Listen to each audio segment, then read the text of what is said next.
de la Tarasque, nous essayons de reproduire ce que le bon René avait voulu en 1474, c'est-à-dire de créer une fête qui puisse réjouir la totalité de la population.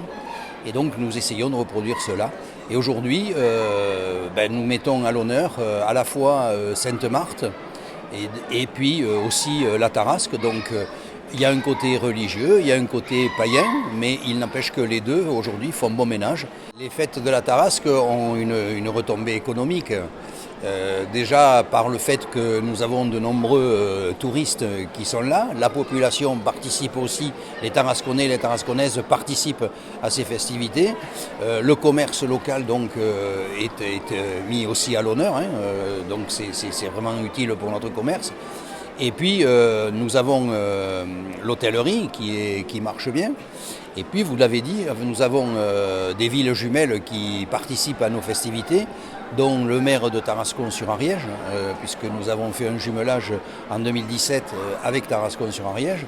Et nous avons également les représentants de la ville d'Elmshorn en Allemagne qui sont là avec nous pour participer à la fête. Donc effectivement, les fêtes de la Tarasque ont aussi des retombées économiques sur notre cité.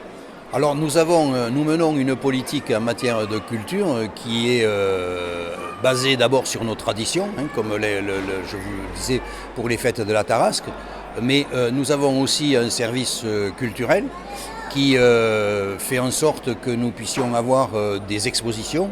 Nous avons d'ailleurs actuellement une exposition particulièrement belle et brillante sur Alphonse Daudet, puisque nous fêtons les 150 ans de la création de Tartarin de Tarascon.